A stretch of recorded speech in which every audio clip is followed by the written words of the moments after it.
कपड़े धोने वाली बहू। शादी के पहले से ही विभा को कपड़े धोने का बड़ा शौक था। कभी नल के नीचे तो कभी तालाब के पास। अरे मेरी नीली वाली लुंगी नहीं दिख रही है। विभा की अम्मा, कहाँ रखी है लुंगी? अरे वो तो विभा ने परसों ही धोकर रखी थी आपकी अलमारी में, देखो वहीं होगी। वो ना मैंने आज धो दी, मुझे लगा कि गंदी हो गई होगी। अरे कैसे गंदी हो गई थी? उसे तो मैंने पहना भी नहीं। हे भगवान, इस लड़की के कपड़े धोने की आदत से परेशान हो गया हूँ मैं। जितना तो घर में राशन नहीं आता, उससे कहीं ज्यादा डिटर्जेंट पाउडर का खर्चा है। इसकी शादी करवा दो, शादी जाए अपने घर में ही करे काम, फिर चाहे घर के कपड़े धोने हो या पूरे गांव के। हाँ ठीक बोल रही हूँ, देखता हूँ मैं कोई लड़का। वो दिन भी आ जाता है जब विभा को देखने लड़के वाले आ जाते हैं। लड़की मुझे अच्छी लगी। होने वाली सास कहती है, बेटी अगर कुछ पूछना है तो पूछ लो। वैसे तो हमारी लड़की बहुत ही शर्मीली है, जो बोल दो वो मान लेती है, इसे क्या पूछना होगा। अरे कैसी बात कर रही हो माँ, मुझे इन लोगों के घर रहना है, सवाल तो कई है। हाँ हाँ बेटा, पूछ लो ना, क्या पूछना है। आप लोगों के घर कपड़े कौन धोता है? सास का मुंह बन जाता है। देखो, अगर तुम ये कहना चाहती हो कि तुम्हें कपड़े धोने नहीं आते तो सुन लो, कपड़े मैं ही धोती हूँ, लेकिन तुम्हारे आ जाने के बाद मैं रुमाल तक नहीं धोऊंगी। अरे चुप रहना भाग्यवान, बहू बेचारी घर आई नहीं, उसे डराना शुरू कर दिया।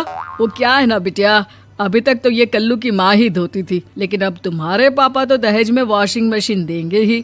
तभी विभा की माँ बोल पड़ती है, सवाल भी पूछा तो क्या। वैसे भाई साहब, मशीन की तो फिर भी कपड़े धोने की कैपेसिटी होती है। मतलब जो बिटिया दे रहे हैं ना विभा, इसे कपड़े धोने का बहुत शौक है। ये आप लोगों के क्या, आस पड़ोस गांव मोहल्ले सबके कपड़े धो दे और उफ तक ना करे। बाहर देखा नहीं आपने कितने कपड़े सूख रहे हैं? सब हमारी बिटिया ने ही तो धोए हैं। बस भी करो ना माँ, शर्म आ रही इतनी तारीफ सुनकर। और तो और एक दाग निकाल कर दिखाओ तो मान जाऊं। हाँ अच्छा, माफ करना बेटा, मैंने गलत समझा। हमें तो रिश्ता बहुत पसंद है। और ऐसे जुड़ जाता है रिश्ता कपड़े धोने का शौक रखने वाली विभा का। उसकी शादी हो जाती है कोयला फैक्ट्री में काम करने वाले कल्लू के साथ। शादी के बाद अचानक विभा चिल्लाती हुई सास के पास आती है। सासू माँ, अरे सासू माँ कहाँ है आप? ये तो धोखा है, धोखा दिया आप लोगों ने मुझे। इसे ससुर के चक्कर के बारे में पता चल गया। अरे तो उसमें तुझे क्यों धोखा मिला है? अरे नल में पानी नहीं आता, कपड़े कैसे कब धुलेंगे? अच्छा, तू पानी नहीं आ रहा उसकी बात कर रही है। तो आपने क्या सोचा? कुछ नहीं। अच्छा, तेरी माँ ने कहा था कि कपड़े धोने का शौक है, तुझे याद आया मुझे।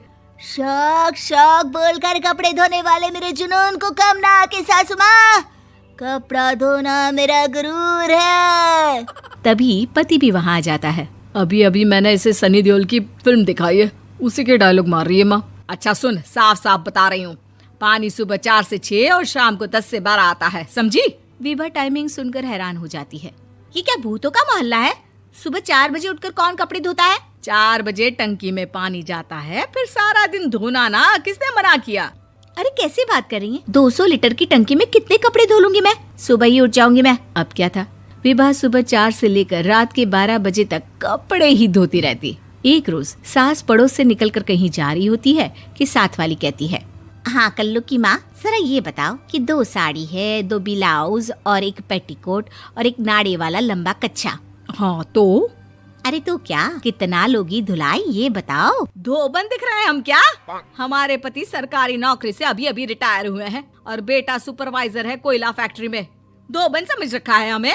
हाय रे कल्लू की अम्मा, माफ कर दो, वो तो मोहल्ले में यही सब बता रहे थे कि तुमने बहू को कपड़ा धुलवाने के काम में लगा दिया है। सास को पड़ोसन की बात सुनकर गुस्सा आ जाता है। वो घर पहुंचती है जहां घर के बाहर ही इतने सारे कपड़े सूख रहे होते हैं जितने कि किसी धोबन के घर पर। अरे ओ कल्लू की दुल्हन, बाहर निकल।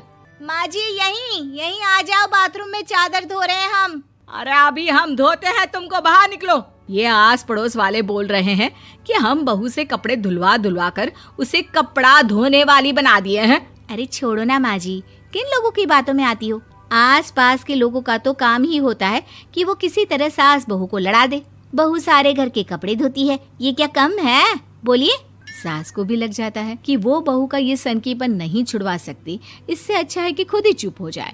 एक रोज सास और बहू मंदिर जाते हैं, जहाँ सास की साड़ी वहाँ खड़ी भीख मांगने वाली से मिलती है। माँ जी क्या बात है, आपकी साड़ी उस भिखारन से कितनी मिल रही है ना? हाँ हाँ, देखो तो दोनों की साड़ी मिल रही है। क्या बात है कल्लू की अम्मा, तुम खुद को तो अफसर की बीवी बताती हो और ऐसी सिंपल सी प्लेन साड़ी पहनकर घूमती हो। सिंपल और प्लेन नहीं है ये साड़ी। तो क्या सोने के धागे से फूल बने हैं?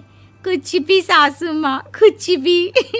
हाँ, बने थे इस साड़ी में सोने के धागे से फूल। मेरे पति लेकर आए थे मद्रास से स्पेशली मेरे लिए 10,000 की।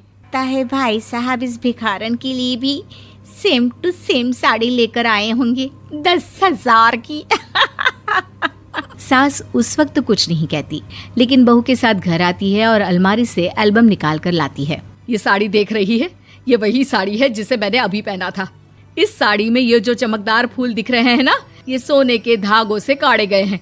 लेकिन तू लोकल वॉशिंग मशीन ब्रश से घिस घिस कर सारे फूलों को निकाल कर साड़ी प्लेन कर दी। मुझे माफ कर दीजिए सासू माँ। और तो और, जब मैंने तुझे तेरी गलती के लिए कुछ नहीं कहा, लेकिन तूने तो सबके सामने मेरा मजाक ही बना दिया। क्यों? बहू को समझ में आ जाता है कि अब से उसका कपड़े धोना बंद।